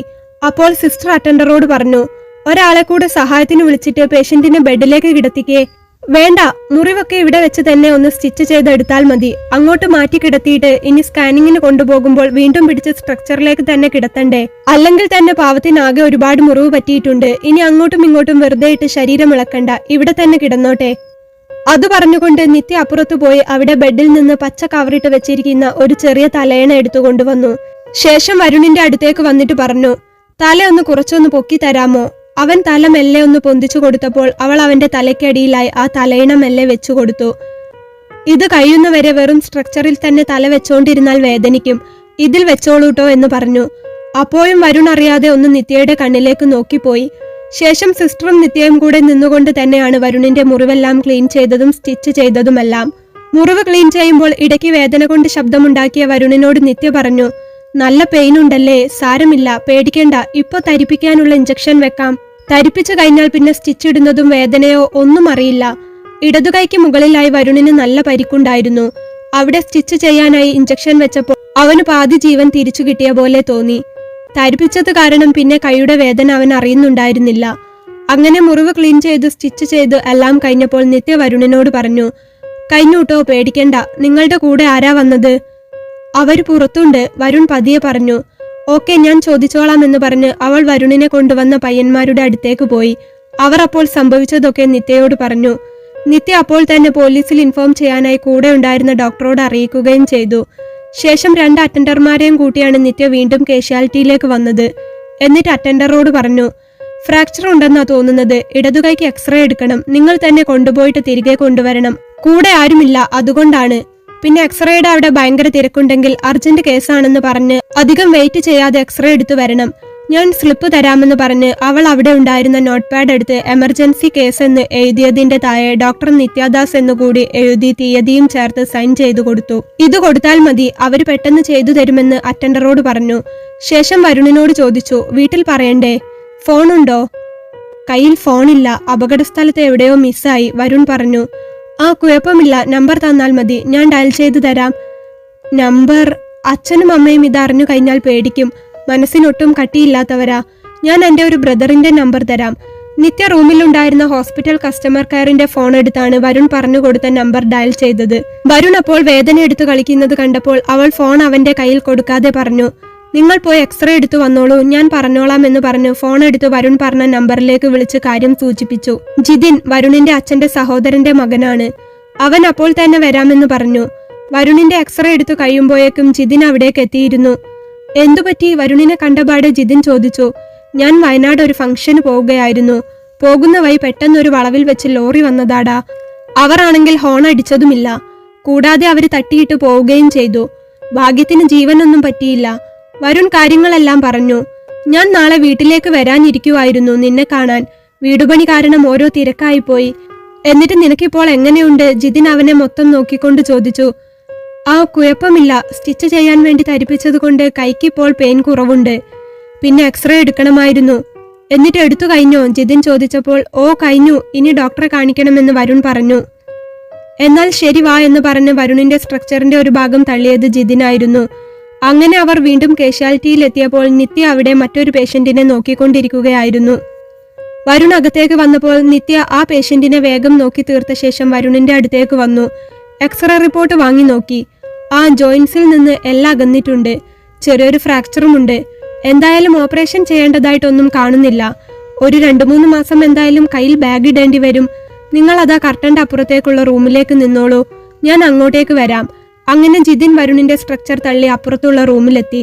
നിത്യയുടെ സംസാരവും പെരുമാറ്റവും വളരെ ശ്രദ്ധയോടെയുള്ള പരിശോധനയും കരുതലും ഒക്കെ വരുണിന്റെ വേദന എത്രയോ കുറച്ചിരുന്നു എന്നതാണ് വാസ്തവം. ശേഷം നിത്യയും മറ്റൊരു ഡോക്ടറും കൂടെ വന്ന് വരുണിന്റെ കൈക്ക് ബാഗ് ഇട്ടു. 2 ഡോക്ടർമാരും വളരെ ശ്രദ്ധിച്ചാണ് എല്ലാ കാര്യങ്ങളും ചെയ്ത് അവന് കൊടുത്തത്. എല്ലാം ചെയ്തു കഴിഞ്ഞ ശേഷം നിത്യയുടെ കൂടെ ഉണ്ടായിരുന്ന ഡോക്ടർ പറഞ്ഞു, ഇന്നിവിടെ ഒബ്സർവേഷൻ കിടക്കട്ടെ, നാളെ രാവിലെ വന്നു നോക്കിയിട്ട് എന്താണെന്ന് വെച്ചാൽ ബാക്കി ചെയ്യാം. ഓക്കെ സാർ, നിത്യ ഡോക്ടറോട് പറഞ്ഞു. വന്നിരിക്കുന്നത് നിത്യയുടെ സീനിയർ ഡോക്ടറാണെന്ന് വരുണിന് മനസ്സിലായി. വരുണിനെ 12-ാം നമ്പർ ഒബ്സർവേഷൻ റൂമിലേക്ക് റെഫർ ചെയ്തു. ഇന്നെന്തായാലും ഇവിടെ കിടന്നിട്ട് നാളെ നോക്കാം കേട്ടോ. ഇപ്പോൾ വേദന കുറവുണ്ടോ? വരുണിനോട് നിത്യ ചോദിച്ചു. ഉണ്ട് എന്ന് വരുൺ പതിഞ്ഞ ചിരിയാലെ പറഞ്ഞു. കുഴപ്പമില്ല, പേടിക്കേണ്ട, മുറിവൊക്കെ എന്തായാലും പെട്ടെന്നുണങ്ങും. പിന്നെ ബാഗ് എന്തായാലും 2-3 മാസം ഇടേണ്ടി വരും, അത്രയേ ഉള്ളൂ. എല്ലിന് വലിയ പൊട്ടലൊന്നും ഇല്ലാത്തത് കൊണ്ട് രക്ഷപ്പെട്ടു. പേടിക്കേണ്ട എന്ന് ഒന്നുകൂടെ വരുണിനോട് ചിരിച്ചുകൊണ്ട് പറഞ്ഞപ്പോൾ വരുണും അവളുടെ മുഖത്ത് നോക്കി ചിരിച്ചു. നിത്യ പറഞ്ഞതു പ്രകാരം അവനും ജിതിനും കൂടെ 12-ാം നമ്പർ ഒബ്സർവേഷൻ റൂമിലേക്ക് പോയി. അറ്റൻഡർമാരും കൂടെ ഉണ്ടായിരുന്നു. അവർ ചേർന്ന് വരുണിനെ താങ്ങിക്കൊടുത്ത് ഒബ്സർവേഷൻ റൂമിലെ ബെഡിലേക്ക് കിടത്തി. അപ്പോഴൊക്കെയും വരുണിനെ ബർത്ത്ഡേ പാർട്ടിക്ക് കാണാത്തതുകൊണ്ട് അവന്റെ ഫോൺ ആക്സിഡന്റ് ആയ സ്ഥലത്ത് നിന്ന് റിങ് ചെയ്തുകൊണ്ടിരിക്കുന്നുണ്ടായിരുന്നു. എത്ര വിളിച്ചിട്ടും കിട്ടാതെ ആയപ്പോൾ പ്രിൻസി ഇങ്ങനെ മനസ്സിൽ പറഞ്ഞു, ഇവൻ ഇതെവിടെ പോയി? വരുന്നില്ലെങ്കിൽ ഒന്ന് പറഞ്ഞുകൂടെ? മെസ്സേജ് അയച്ചിട്ടാണെങ്കിൽ നോ റിപ്ലൈ, കോൾ ചെയ്തിട്ട് എടുക്കുന്നുമില്ല. ഇനി തന്തയും തള്ളയും കൂടി മോനെ പൂട്ടി വെച്ചോ? പുറത്തു വിട്ടില്ലേ? ആർക്കറിയാം. വരുണിന്റെ കൂടെ അടിച്ചു പൊളിക്കണം, ആഘോഷിക്കണം, പിന്നെ പലതും പ്ലാൻ ചെയ്തു വന്ന പ്രിൻസിക്ക് അവൻ വരാതിരുന്നത് വല്ലാത്തൊരു തിരിച്ചടി പോലെ തോന്നി. ഞാൻ പോയി ചായ എന്തെങ്കിലും വാങ്ങി വരാം, നീ ഇവിടെ കിടക്ക് കേട്ടോ എന്ന് പറഞ്ഞ് ജിതിൻ പുറത്തേക്ക് പോയി. ശരിക്കും പറഞ്ഞാൽ വരുണിന്റെ മനസ്സിൽ അപ്പോൾ നിറയെ നിത്യയുടെ മുഖമായിരുന്നു. ഒരുപക്ഷെ കടുത്ത വേദനക്കിടയിലും സൗമ്യമായ പെരുമാറ്റവും ചിരിയും കരുതലും കൊണ്ട് അല്പം ആശ്വാസം തന്നതുകൊണ്ടായിരിക്കാം. മറ്റേതെങ്കിലും ഡോക്ടറായിരുന്നെങ്കിൽ പേഷ്യന്റിന്റെ വേദനയോ കാര്യമൊന്നും നോക്കാതെ പിടിച്ചു വലിക്കില്ലായിരുന്നോ? അത്രയും ശ്രദ്ധയോടെ ചെയ്തതുകൊണ്ട് തന്നെ വരുണിന് അവന്റെ വേദന എത്രയോ മടങ്ങ് കുറഞ്ഞിട്ടുണ്ടായിരുന്നു. എന്തുകൊണ്ടും ഒരു ചെറിയ ആശ്വാസവും എന്തോ ഒരു അടുപ്പവും കുറച്ചു സമയം കൊണ്ട് തന്നെ വരുണിന് അവളോട് തോന്നി തുടങ്ങിയിരുന്നു. അവൻ കട്ടിലിൽ എന്തൊക്കെയോ ആലോചിച്ചുകൊണ്ട് അങ്ങനെ കിടന്നു. അപ്പോഴേക്കും ജിതിൻ പുറത്തുനിന്നും ഭക്ഷണവുമായി വന്നിരുന്നു. ഇതെന്താണ്? ഒരു പൊതി കണ്ടപ്പോൾ വരുൺ ചോദിച്ചു. ഞാൻ ചായ വാങ്ങിക്കാനായിരുന്നു പോയത്, പിന്നെ ചായ വാങ്ങിയില്ല. എന്തായാലും സമയം ഇത്രയായി, ഭക്ഷണം കഴിക്കാം. നിനക്കാണെങ്കിൽ നല്ലപോലെ പരിക്കും പറ്റിയിട്ടുണ്ട്. വിശക്കില്ലേ, വെറുതെ ശരീരം തളരണ്ട. വലതുകൈക്ക് പരിക്കൊന്നുമില്ലാത്തത് കൊണ്ട് തന്നെ ജിതിൻ കൊടുത്ത ഭക്ഷണം വരുൺ സ്പൂൺ വെച്ച് വാരി കഴിച്ചു. ഭക്ഷണം കഴിച്ചു കഴിഞ്ഞപ്പോൾ വിശപ്പകന്നതുകൊണ്ട് തന്നെ വരുണിന് കുറച്ച് ആശ്വാസം തോന്നി. കുറച്ചുനേരം ജിതിനുമായിട്ട് സംസാരിച്ചു കൊണ്ടിരിക്കുന്നതിനിടയ്ക്ക് വരുൺ ഉറങ്ങിപ്പോവുകയും ചെയ്തു. രാവിലെ നിത്യ വന്ന് തട്ടുമ്പോഴാണ് വരുൺ കണ്ണു തുറക്കുന്നത്. പെട്ടെന്ന് കണ്ണു തുറന്നപ്പോൾ മുന്നിലുള്ള നിത്യയുടെ ചിരിച്ച മുഖമാണ് വരുൺ കാണുന്നത്. മുറിയിൽ വന്നു തട്ടിയ സൂര്യന്റെ വെളിച്ചത്തെക്കാൾ ഉപരി കണ്ണു തുറന്നു കഴിഞ്ഞപ്പോൾ കണ്ട നിത്യയുടെ രൂപത്തിന് പറഞ്ഞറിയിക്കാനാവാത്ത ഒരു വെളിച്ചം വരുണിന് തോന്നി. എങ്ങനെയുണ്ട് ഇപ്പോൾ, കുറവുണ്ടോ? വളരെ സൗമ്യമായാണ് അവൾ ചോദിച്ചത്. കുറവുണ്ട് ഡോക്ടർ. വരുണും പതിയെ ചിരിച്ചുകൊണ്ട് പറഞ്ഞു. ചായ കുടിച്ചോ? നിത്യ ചോദിച്ചു. ഇല്ല, ഞാൻ ഉറങ്ങിപ്പോയി. കുഴപ്പമില്ല, ട്രിപ്പ് എന്തായാലും ഒരു കുപ്പി കൂടെ ഇടുന്നുണ്ട്.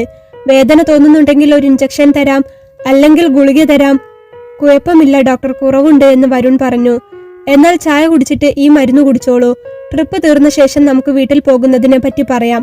അത് പറഞ്ഞുകൊണ്ട് നിത്യ കഴുത്തിലുണ്ടായിരുന്ന സ്റ്റെതസ്കോപ്പ് എടുത്ത് വരുണിന്റെ നെഞ്ചത്ത് വെച്ച് പരിശോധിച്ചു.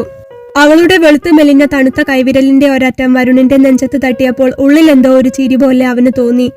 ഇത്ര കാലം പ്രിൻസിയുടെ കൂടെ നടന്നിട്ടും തോന്നാത്ത എന്തോ ഒന്ന്. പക്ഷെ അവൻ അത് പുറത്ത് കാണിച്ചില്ല. പരിശോധിച്ച ശേഷം നിത്യ പറഞ്ഞു, ചായ കുടിച്ചോളൂ, ഞാൻ പിന്നെ വന്ന് നോക്കാമെന്ന് പറഞ്ഞ് അവൾ ഇറങ്ങിപ്പോകുമ്പോൾ ജിതിനോട് പറഞ്ഞു, പേഷ്യന്റിന് ഡ്രസ്സ് വല്ലതും കൊണ്ടുവന്നിട്ട് ഡ്രസ്സൊക്കെ മാറ്റി കൊടുക്കണം. ആ, ഡ്രസ്സ് എടുക്കാൻ ഞാൻ ഫ്രണ്ടിനെ വിളിച്ചു പറഞ്ഞിട്ടുണ്ട് ഡോക്ടർ, ഇപ്പോൾ വരും. ഓക്കെ ശരിയെന്ന് പറഞ്ഞ് വാതിൽ തുറന്ന് നിത്യ ഇറങ്ങിപ്പോകുമ്പോൾ കട്ടിലിൽ കിടന്നുകൊണ്ട് തന്നെ വരുൺ നിത്യയുടെ പോക്ക് നോക്കി കിടന്നു. ജിതിൻ വരുണിന് ചായ വാങ്ങിക്കൊണ്ട് കൊടുത്തു. വരുൺ ചായ കുടിച്ചു കഴിഞ്ഞപ്പോഴേക്കും മാറാനുള്ള ഡ്രസ്സുമായി ജിതിന്റെ ഫ്രണ്ട് വന്നിരുന്നു. കൂടെ ജിതിൻ പറഞ്ഞേൽപ്പിച്ചത് പ്രകാരം അപകടം പറ്റിയ സ്ഥലത്തു നിന്ന് വരുണിന്റെ ഫോണും തിരികെ കൊണ്ടുവന്നിരുന്നു. ബൈക്കിന് കുഴപ്പമൊന്നുമില്ല, ബൈക്ക് ഞാൻ എടുത്ത് വീട്ടിൽ കൊണ്ടുവന്നിട്ടുണ്ട് എന്ന് വന്ന കൂട്ടുകാരൻ പറഞ്ഞു. ഫോൺ ഇതാ എന്ന് പറഞ്ഞ് വരുണിനെ തിരിച്ചേൽപ്പിച്ചു. വരുൺ ഫോൺ വാങ്ങി നോക്കിയപ്പോൾ അതിന്റെ ഹോം സ്ക്രീനിൽ തന്നെ പ്രിൻസിയുടെ 100,000 കോളുകളും മെസ്സേജുകളുമാണ് കാണുന്നത്. പറഞ്ഞു പറ്റിച്ചല്ലേ, വന്നില്ലല്ലോ, കോൾ എടുക്കാത്തതെന്താ? അങ്ങനെ കുറെ അധികം മെസ്സേജുകൾ ഉണ്ടായിരുന്നു. എന്നാൽ അപ്പോഴൊന്നും വരുൺ പ്രിൻസിയെ തിരിച്ചു വിളിച്ചില്ല. കുറെ സമയത്തിന് ശേഷമാണ് അവൻ തിരിച്ചു വിളിക്കുന്നത്. ഫോൺ എടുത്ത പാടെ അവൾ ചോദിക്കുന്നത്, എടാ നീ എവിടെയാ? നിന്നെ കാണാതെ ഞാൻ എന്തുമാത്രം ടെൻഷനായെന്നറിയാമോ? പേടിച്ചുപോയി. എത്ര വിളിച്ചു എന്നറിയോ? ഇങ്ങനെ പറ്റിക്കണോ എന്നായിരുന്നു. അത് എനിക്ക് ഒരു ആക്സിഡന്റ് പറ്റി, അതാ വരാൻ കഴിയാഞ്ഞത്. ഞാൻ ഹോസ്പിറ്റലിലാണ്. വരുൺ നടന്ന കാര്യങ്ങൾ പ്രിൻസിയോട് പറഞ്ഞു. ആണോ? ഞാൻ അങ്ങോട്ടേക്ക് വരാം. ഞങ്ങൾ ഇന്നലെ ബർത്ത്ഡേ ഒക്കെ ആഘോഷിച്ചു. അതിന്റെ ഹാങ്ങിലായതുകൊണ്ട് എനിക്ക് ബിയറിന്റെ എഫക്റ്റ് വിട്ടിട്ടില്ല. ഞാൻ വരാമെന്ന് പ്രിൻസി പറഞ്ഞപ്പോൾ വരുൺ ചോദിച്ചു, അപ്പോൾ എന്നെ ഫോൺ വിളിച്ച് കിട്ടാതായപ്പോൾ നീ ടെൻഷനായെന്ന് പറഞ്ഞിട്ട് നീ ബിയർ അടിക്കുകയും ആഘോഷിക്കുകയും ഒക്കെ ചെയ്തിട്ടുണ്ടല്ലേ എന്ന് വരുൺ അവളോട് ചോദിച്ചു. എടാ, അത് കുടിക്കാതെ അവര് വിട്ടില്ല. നിന്നെ അച്ഛനും അമ്മയും വിടാത്ത കൊണ്ടാണെന്നാണ് ഞാൻ കരുതിയത്. എല്ലാവരും കൂടെ നിർബന്ധിച്ചപ്പോൾ ഞാൻ എന്തായാലും പെട്ടെന്ന് വരാം ബേബി എന്ന് പറഞ്ഞ് അവൾ ഫോൺ കട്ട് ചെയ്തു. അപ്പോൾ ജിതിൻ വരുണിനോട് പറഞ്ഞു, എടാ ഒരു 5 മിനിറ്റ്, ഞാനൊന്ന് ബൈക്ക് എടുത്തു പോയി കുളിച്ച് ഡ്രസ്സ് മാറി പെട്ടെന്ന് വരാം. അതുവരെ നീ ഇവിടെ കിടക്കുമോ എന്ന് ചോദിച്ചപ്പോൾ, നീ പോയിട്ട് വന്നോടാ, ഇപ്പോ കുഴപ്പമൊന്നുമില്ല എന്ന് വരുൺ പറഞ്ഞു. അധികം താമസിക്കില്ല കേട്ടോ, ഞാൻ സിസ്റ്ററോട് പറഞ്ഞിട്ട് ഒന്ന് ഓടിപ്പോയി വരാമെന്ന് പറഞ്ഞ് ജിതിൻ ഡ്രസ്സ് മാറാനായി പുറത്തേക്ക് പോയി. വരുൺ വലതുകൈ കുത്തി മെല്ലെ എഴുന്നേറ്റ് കട്ടിലിൽ അങ്ങനെ ചാരിയിരുന്നു. അപ്പോഴാണ് ഡോക്ടർ നിത്യ അങ്ങോട്ട് കയറി വന്നത്. എങ്ങനെയുണ്ട്? വന്നപ്പോൾ അവൾ ചോദിച്ചു. ഇപ്പോൾ കുഴപ്പമില്ല എന്ന് വരുൺ പറഞ്ഞു. ശേഷം നിത്യ വെറുതെ അവളുടെ ഫോൺ എടുത്ത് അതിൽ നോക്കിക്കൊണ്ട് വരുണിന്റെ റൂമിൽ തങ്ങി തങ്ങി നിന്നു. നിത്യ കയറി വന്നപ്പോൾ തന്നെ പരിശോധിക്കാനാണ് എന്നാണ് വരുൺ കരുതിയത്. എന്നാൽ ആ മുറിയിലേക്ക് കയറി വന്നതിനു ശേഷം വെറുതെ ഒന്ന് കടമ തീർക്കാൻ ചോദിച്ചതല്ലാതെ പിന്നീട് അവൾ വരുണിനെ നോക്കുകയൊന്നും ചെയ്തില്ല. വെറുതെ അവളുടെ ഫോൺ നോക്കിക്കൊണ്ടും വെറുതെ ഫോൺ ഒരു കയ്യിൽ നിന്നും മറ്റേ കൈയിലേക്ക് മാറ്റി കളിച്ചുകൊണ്ടും വെറുതെ റൂമിൽ അങ്ങനെ പതുങ്ങി പതുങ്ങി നിന്നപ്പോൾ വരുണിന് എന്തോ ഒരു സംശയം പോലെ തോന്നി. എന്നെ നോക്കാൻ വന്നതാണെങ്കിൽ നോക്കിയിട്ട് പോകുമല്ലോ, ഇത് ചുമ്മാ ഒന്ന് നോക്കിയതല്ലാതെ എന്തിനാണിപ്പോൾ ഇവിടെ നിന്ന് തങ്ങി കളിക്കുന്നത് എന്ന സംശയമായിരുന്നു അവന്റെ മനസ്സിൽ. കുറച്ചു നേരം കൂടെ നിത്യ അങ്ങനെ നിൽക്കുന്നത് കണ്ടപ്പോൾ വരുൺ ചോദിച്ചു, എന്തുപറ്റി ഡോക്ടർ? പെട്ടെന്ന് വരുൺ അത് ചോദിച്ചപ്പോൾ ആലോചനയിൽ നിന്ന് ഞെട്ടിയ പോലെ പെട്ടെന്ന് വിളറിക്കൊണ്ട് നിത്യ പറഞ്ഞു, ഹേയ് ഒന്നുമില്ല. ഡോക്ടർ എന്താ ഇങ്ങനെ നടക്കുന്നത്? ഒന്നും മനസ്സിലാകാത്ത പോലെ വരുൺ ഒന്നുകൂടെ ചോദിച്ചു. അത് അവൾ അപ്പോൾ മറുപടി ഒന്നും പറഞ്ഞില്ല. കുറച്ചു നേരം കൂടെ അവിടെ തന്നെ നിന്നു. അവൻ അപ്പോഴും സംശയത്തോടെ നോക്കുകയായിരുന്നു. നിത്യയെ കണ്ടാൽ ആർക്കും കണ്ണെടുക്കാൻ തോന്നില്ല എന്നുള്ളത് ഒരു വാസ്തവം തന്നെയായിരുന്നു. അത്രയും ഭംഗിയുള്ള കുട്ടി. കുറച്ചു നേരം കൂടെ അവൾ അങ്ങനെ നിൽക്കുന്നത് കണ്ടപ്പോൾ വരുൺ അവളോട് ചോദിച്ചു, എന്താ ഡോക്ടർ കാര്യം? ഒരിക്കൽ കൂടി വരുൺ അത് ചോദിച്ചപ്പോൾ നിത്യ പതിയെ മുഖത്തൊരു ചിരി വരുത്തിക്കൊണ്ട് അവന്റെ അടുത്തേക്ക് വന്നു. എന്നിട്ട് വരുണിനോട് മെല്ലെ പറഞ്ഞു, ഒന്നുമില്ല, ഞാൻ കുറച്ചു സമയം ഈ മുറിയിൽ ഒന്ന് നിന്നോട്ടെ. എന്തിനാ എന്ന ഭാവമായിരുന്നു വരുണിനപ്പോൾ. ഒന്നും മനസ്സിലാവാതെ വരുൺ അവളുടെ മുഖത്തേക്ക് ഒന്നുകൂടി നോക്കി. പറയാൻ കുറച്ച് മടിയുണ്ടെങ്കിലും ഒരു ആൺകുട്ടിയുടെ മുറിയിൽ വന്ന് വെറുതെ അങ്ങനെ തപ്പിക്കളിച്ചു നിന്നാൽ തന്നെ പറ്റി എന്തെങ്കിലും മോശമായി വിചാരിക്കില്ലേ എന്ന് കരുതി നിത്യ പതിയെ വരുണിനോട് പറഞ്ഞു, എന്റെ അമ്മയുടെ അച്ഛൻ വന്നിട്ടുണ്ട്, മുൻവശത്ത് കൗണ്ടറിലുണ്ട്. അതുകൊണ്ട് അദ്ദേഹം പോകുന്നവരെ ഞാൻ ഇവിടെ ഒന്ന് നിന്നോട്ടെ. വരുണിന് അപ്പോഴും കാര്യമൊന്നും മനസ്സിലായില്ല. അമ്മയുടെ അച്ഛൻ വന്നാൽ എന്തിനാ മുറിയിൽ കയറി നിൽക്കുന്നത്? അങ്ങോട്ട് പോവുകയല്ലേ വേണ്ടത് എന്ന സംശയമായിരുന്നു വരുണിന്. അവനത് മറച്ചുവെക്കാതെ നിത്യയോട് ചോദിക്കുകയും ചെയ്തു, അമ്മച്ചൻ വന്നു കഴിഞ്ഞാൽ എന്താ ഡോക്ടറെ കാണുന്നതിന് പ്രശ്നം? ഒന്നും അടിച്ചുകൊണ്ടാണെങ്കിലും തന്നെ പറ്റി മോശമൊന്നും വിചാരിക്കാതിരിക്കാൻ വേണ്ടി നിത്യ മെല്ലെ വരുണിനോട് പറഞ്ഞു, ഇത് അവരുടെ ഹോസ്പിറ്റലാണ്, എൻ്റെ അമ്മയുടെ ഫാമിലി ഹോസ്പിറ്റൽ. ഇതിന്റെ ഓണറും മാനേജിംഗ് ഡയറക്ടറും എല്ലാം അവരാണ്. അമ്മച്ചൻ എന്നെ കാണുന്നത് വലിയ ഇഷ്ടമില്ല. ഇവിടെ കണ്ടു കഴിഞ്ഞാൽ കൗണ്ടറിൽ വെച്ചാണെങ്കിലും ചിലപ്പോൾ ആളുകളുടെ മുന്നിൽ വെച്ചുമൊക്കെ മോശമായ എന്തെങ്കിലുമൊക്കെ വിളിച്ചു പറയും. അതുകൊണ്ട് ഇടയ്ക്ക് അദ്ദേഹം വിസിറ്റിങ്ങിന് വരുമ്പോൾ ഞാൻ മാറി നിൽക്കാറാണ് പതിവ്. എൻ്റെ റൂമിൽ പോയി ഇരുന്നാലും കാര്യമില്ല. എന്തെങ്കിലുമൊക്കെ പറയാനും വഴക്ക് പറയാനും ആക്ഷേപിക്കാനുമെല്ലാം അങ്ങോട്ടും കയറി വരും. അപ്പോഴും വരുണിന് കാര്യങ്ങളൊന്നും വ്യക്തമായില്ല. അമ്മയുടെ അച്ഛൻ മകളുടെ കുട്ടിയെ വഴക്കു പറയുക എന്ന് പറഞ്ഞാൽ അമ്മയുടെ അച്ഛനൊക്കെ അങ്ങനെ മറ്റുള്ളവരുടെ മുൻപിൽ വെച്ച് വഴക്കു പറയുമോ? നമ്മളോട് സ്നേഹമല്ലേ കാണുക? വരുൺ ആകാംക്ഷയോടെ നിത്യയോട് ചോദിച്ചു. അപ്പോൾ നിത്യ ചുണ്ടിൽ വെറുതെ ഒരു ചിരി വരുത്തി. എന്നിട്ട് പറഞ്ഞു, എന്റെ അമ്മ മരിച്ചുപോയതാണ്. കുറച്ചു കാലം കഴിഞ്ഞപ്പോൾ അച്ഛൻ വേറെ വിവാഹം കഴിച്ചു. അതിൽ വേറെ 2 മക്കളുമുണ്ട്. പിന്നെ എന്റെ അമ്മയുടെ കുറച്ച് സ്വത്തുക്കളും പൈസയും എല്ലാം എന്റെ പേരിലുള്ളത് കൊണ്ട് എന്നെ ഉപേക്ഷിച്ചില്ല. ആ പണം വെച്ചാണ് ഞാൻ പഠിച്ചതും ഡോക്ടറായതുമെല്ലാം. ഇത് അച്ഛൻ 2ാമത് വിവാഹം കഴിച്ച രണ്ടാനമ്മയുടെ ഫാമിലി ഹോസ്പിറ്റലാണ്. ഇവിടെ ജോലി ചെയ്യാൻ എനിക്ക് താല്പര്യമുണ്ടായിട്ടല്ല, അച്ഛന്റെയും അമ്മയുടെയും നിർബന്ധപ്രകാരമാണ് ഇവിടെ ആക്കിയത്. അച്ഛൻ എന്നെ സ്നേഹിക്കുന്നതോ സംസാരിക്കുന്നതോ പോലും അമ്മയ്ക്കും അമ്മയുടെ ആളുകൾക്കും ഇഷ്ടമല്ല. അച്ഛനും എന്നോട് വലിയ താല്പര്യമൊന്നുമില്ല. ഞാനിവിടെ ജോലി ചെയ്യുന്നു എന്ന് മാത്രമേ ഉള്ളൂ. ചുരുക്കി പറഞ്ഞാൽ വീട്ടിലും ബന്ധുക്കൾക്കുമൊക്കെ ഞാനൊരു അധികപ്പറ്റ. മരിച്ചു പോയാലും അവർക്കാർക്കും വിഷമം കാണില്ല. നിത്യ ചിരിച്ചു. അമ്മച്ചൻ വന്നു കഴിഞ്ഞാൽ എന്നെ അവിടെ എങ്ങാനും കണ്ടാൽ ആളുകളുടെ മുമ്പിൽ വെച്ചൊക്കെ എന്തെങ്കിലും പറഞ്ഞു കഴിഞ്ഞാൽ നമുക്കൊരു മോശമല്ലേ? എനിക്കാണെങ്കിൽ എന്തെങ്കിലും കേട്ട് കഴിഞ്ഞാൽ വിഷമം താങ്ങാൻ പറ്റില്ല. പിന്നെ ഒരു ദിവസം അങ്ങ് പാടെ അതിന്റെ പിറകെ പോകും. അതെന്റെ ജോലിയെയും ബാധിക്കും, വരുന്ന പേഷ്യൻസിനെയും ബാധിക്കും. നമുക്ക് പിന്നെ വിഷമം പറയാനും ആശ്വസിപ്പിക്കാനും ഒന്നും ആരുമില്ലല്ലോ. അതുകൊണ്ട് അങ്ങേര് വന്നു കഴിഞ്ഞാൽ ഞാൻ ഒഴിഞ്ഞു മാറാറാണ് പതിവ്. OPയിലോ നഴ്സിംഗ് സ്റ്റേഷനിലോ ഒന്നും കണ്ടില്ലെങ്കിൽ എന്റെ റൂമിൽ പോകും. അദ്ദേഹം എല്ലായിടത്തും ചുറ്റുന്നത് കൊണ്ട് ഞാൻ കുറച്ചു സമയത്തേക്കൊന്ന് മാറി നിൽക്കാൻ വേണ്ടിയാണ് ഇവിടെ കയറിയത്. അപ്പുറത്തെ റൂമിലൊക്കെ നോക്കിയപ്പോൾ അവരുടെ കൂടെയൊക്കെ കൂട്ടിരിപ്പുകാരുണ്ട്. അപ്പോൾ അവിടെ ഒന്നും പോയി എത്രയെങ്കിലും സമയം നിൽക്കാൻ കഴിയില്ല. ഇവിടെ ആരുമില്ലാത്തത് കൊണ്ടാണ് ഞാൻ. പേഷ്യന്റിന്റെ വാർഡിലേക്ക് എന്തായാലും അദ്ദേഹം കയറി വരില്ല. അതുകൊണ്ടാണ് ട്ടോ എന്ന് നിസ്സഹായാവസ്ഥയിൽ നിത്യ പറഞ്ഞപ്പോൾ വരുണിന് പെട്ടെന്ന് എന്തോ വല്ലാത്തൊരു വിഷമം പോലെ തോന്നി.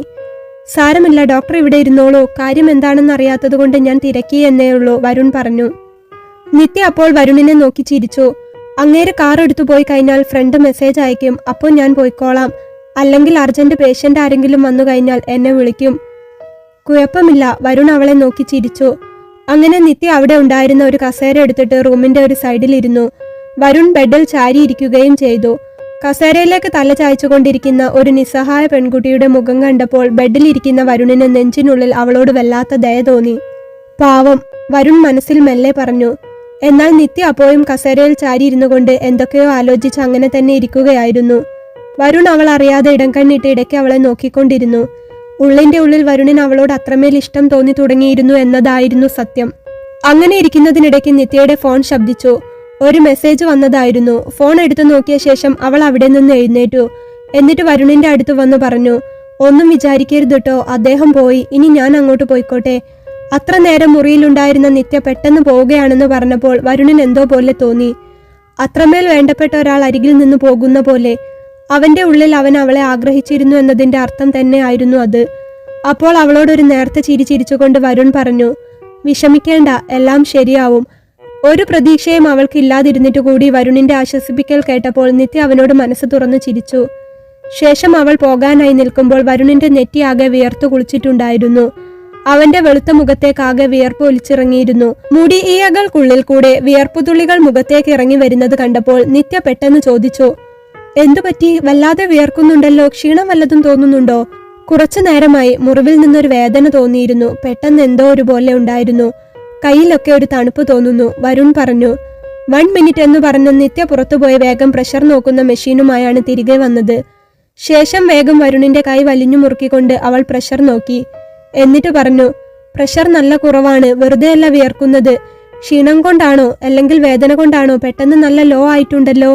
വെള്ളം എന്തെങ്കിലും വേണോ? നിത്യ ചോദിച്ചു. കുറച്ചു വെള്ളം, വരുൺ മെല്ലെ പറഞ്ഞു. അവൾ അവിടെ ഉണ്ടായിരുന്ന കുപ്പിയിൽ നിന്നും വെള്ളം എടുത്തു വരുണിന് കൊടുത്തു. ശേഷം ഫോണിൽ വിളിച്ച് സിസ്റ്റർക്ക് ഒരു മരുന്നിന്റെ പേര് പറഞ്ഞു കൊടുത്തു. ഒരു കുഞ്ഞു ഗുളിക തരാം, BP നല്ല ലോ ആയിട്ടുണ്ട്, അതുകൊണ്ടാണ്. തൽക്കാലത്തേക്ക് നോർമൽ ആയിക്കോളും.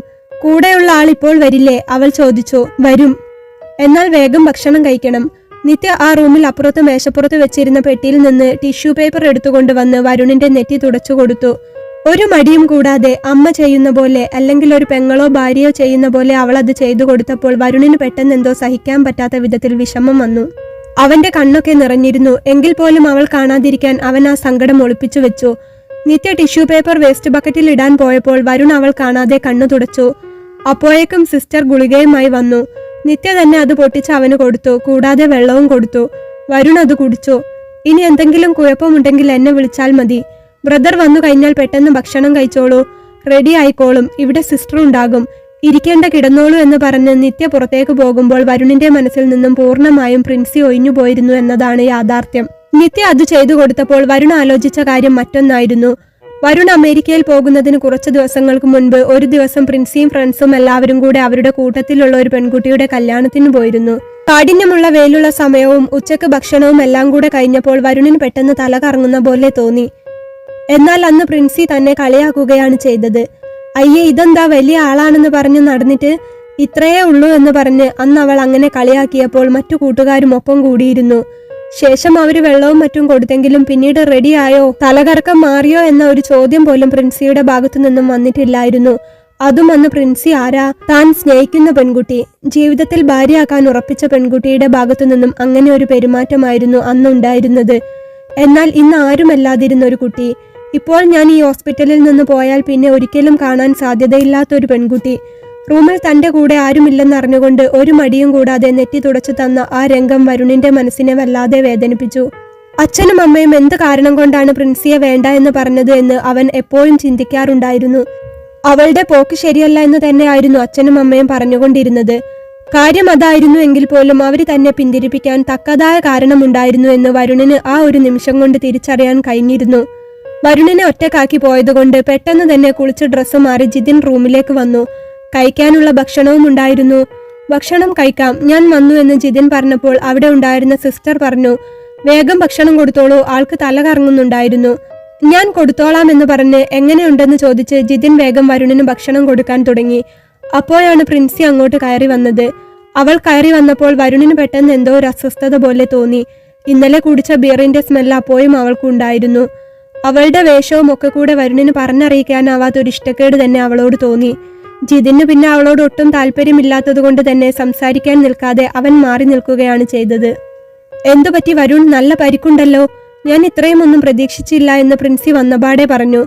അത്യാവശ്യം പരിക്കുണ്ട്, വരുൺ താല്പര്യമില്ലാത്ത പോലെ പറഞ്ഞു. നിനക്കൊരു യോഗമില്ലാതായിപ്പോയി, ഇന്നലെ അടിപൊളി ബർത്ത്ഡേ ആയിരുന്നു, നിനക്ക് ആകെ പരിക്ക് പറ്റി ക്ഷീണമായല്ലോ എന്ന് പ്രിൻസി സഹതാപത്തിൽ പറഞ്ഞപ്പോൾ ജിതിൻ അത് ഇഷ്ടപ്പെട്ടില്ല.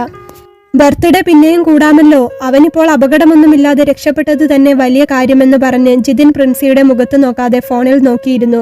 എനിക്ക് ഇന്നൊരു ഫോട്ടോഷൂട്ട് ഉണ്ടായിരുന്നു വരുൺ, നമ്മുടെ സുനിൽ ഫോട്ടോഗ്രാഫർ ഇല്ലേ, കുറെ ബുക്ക് ചെയ്ത് പിറകെ നടന്ന് അലഞ്ഞിട്ട് കിട്ടിയതാണ്.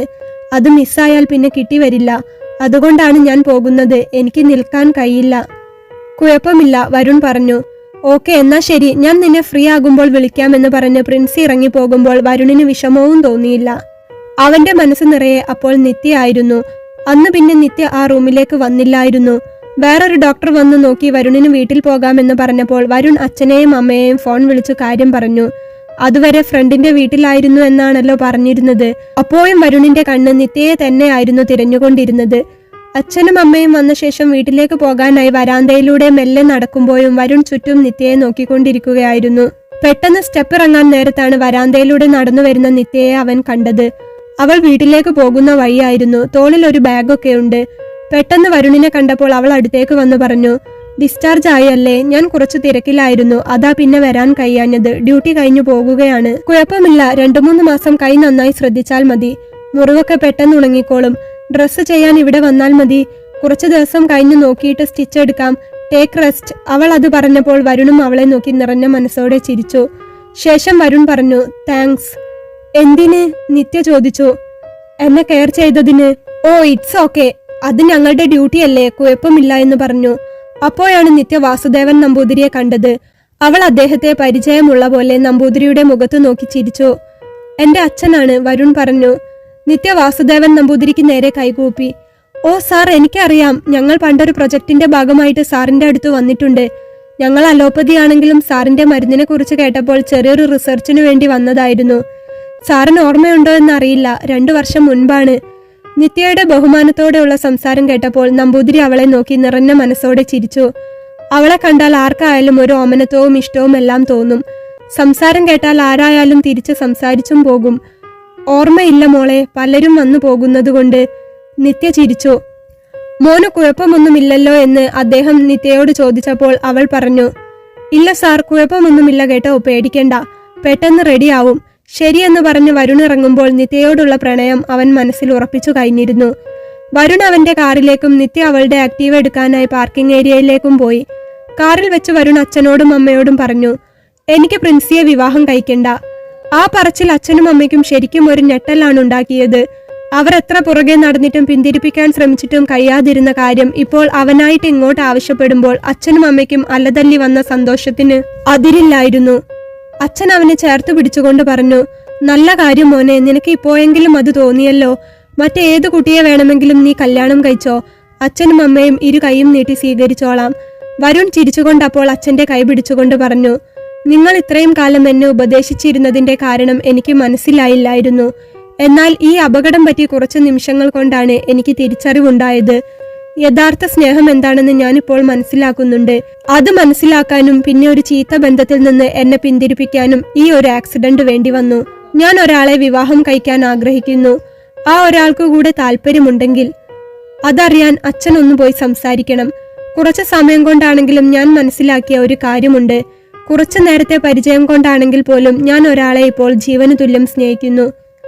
ആരാ മോനെ? അച്ഛനും അമ്മയും പോയി സംസാരിക്കാം. മോനെ, നീ തെറ്റിൽ നിന്ന് പുറത്തു വരുമെന്ന് അച്ഛന്റെ മനസ്സ് പറഞ്ഞിരുന്നു. അന്തർജനത്തിനും പറയാൻ വാക്കുകളില്ലായിരുന്നു. അവരുടെ കണ്ണും മീറാൻ അണിഞ്ഞിരുന്നു. വാസുദേവൻ നമ്പൂതിരി മകന്റെ ആവശ്യപ്രകാരം നിത്യയുടെ വീട്ടിൽ പോയി സംസാരിച്ചപ്പോൾ അവളുടെ വീട്ടുകാർക്ക് എതിർപ്പ് ഉണ്ടായിരുന്നെങ്കിൽ പോലും വരുണിന്റെ തീരുമാനം ഉറച്ചതായിരുന്നു. നിത്യക്ക് കൂടി താല്പര്യമാണെന്ന് അറിഞ്ഞപ്പോൾ പിന്നെ അവന് മറ്റൊന്നും നോക്കാനുണ്ടായിരുന്നില്ല. സ്വന്തം വീട്ടിൽ ഒരു വേലക്കാരിയുടെ സ്ഥാനത്ത് കഴിഞ്ഞിരുന്ന നിത്യക്ക് വരുൺ ഒരു പുതിയ ജീവിതത്തിലേക്ക് പ്രതീക്ഷയോടെ വിളിച്ചപ്പോൾ അത് അവഗണിക്കാൻ കഴിയുമായിരുന്നില്ല. കാരണം അവളുടെ വീട്ടിൽ തുടർന്നു പോയാൽ ജീവിതം വഴിതെറ്റി പോകാനുള്ള എന്തെങ്കിലും ഒരു അവസരം വീട്ടുകാർ തന്നെ ഉണ്ടാക്കുമെന്ന് നിത്യക്ക് അറിയാമായിരുന്നു. പിന്നെ പേര് കേട്ട വാസുദേവൻ നമ്പൂതിരിയെക്കുറിച്ചും ഈശ്വരമംഗലം മനയെക്കുറിച്ചുമൊക്കെ പലരും പറഞ്ഞു കേട്ട അറിവുമുണ്ട്. ഒരിക്കൽ അവിടെ പഠനത്തിന്റെ ഭാഗമായി പോയപ്പോൾ അതൊക്കെ അനുഭവിച്ചറിഞ്ഞതുമാണ്. അതുകൊണ്ട് അവിടെ തനിക്ക് സ്വർഗമായിരിക്കുമെന്ന് നിത്യക്ക് ഉറപ്പായിരുന്നു. പിന്നെ എത്ര വലിയ ബന്ധത്തിൽ നിന്ന് പോലും പെൺകുട്ടിയെ കിട്ടുമായിരുന്നിട്ടും മറ്റൊന്നും നോക്കാതെ ഭാര്യയായി തന്നെ വിളിച്ച വരുണിനോടുള്ള ബഹുമാനവും ഇഷ്ടവും വേണ്ടുവോളം ഉണ്ടായിരുന്നു. മുറിവൊക്കെ ഭേദപ്പെട്ട് കൈയൊക്കെ റെഡിയായ ശേഷം ഒരു ദിവസം വരുൺ ഹോസ്പിറ്റലിൽ പോയി അവളെ വിളിച്ചിറക്കി കൊണ്ടുവന്നു. അപ്പോൾ അവരെ സ്വീകരിക്കാനായി ഈശ്വരമംഗലം മന മുഴുവൻ ദീപനാളങ്ങളാൽ തിളങ്ങുകയായിരുന്നു. വരുണിന്റെ അമ്മയുടെയും അച്ഛന്റെയും മനസ്സിനും അപ്പോൾ വിളക്കിന്റെ ശോഭയുണ്ടായിരുന്നു. ദേവകി അന്തർജനം 5 തിരിയിട്ട നിലവിളക്കുമായി അവർക്കു വേണ്ടി കാത്തു നിൽക്കുകയായിരുന്നു. യഥാർത്ഥ സ്നേഹം തിരിച്ചറിഞ്ഞ് പുതിയ ജീവിതത്തിലേക്ക് കടക്കുന്ന വരുണിന് നിത്യ തന്റെ ജീവനും ജീവിതവും പ്രാണനുമായി കഴിഞ്ഞിരുന്നു. ഈശ്വരമംഗലം മനയിലെ അലങ്കരിച്ച വരുണിന്റെ മുറി അവരുടെ ആദ്യ രാത്രിക്കായി വെമ്പൽ കൊള്ളുകയായിരുന്നു.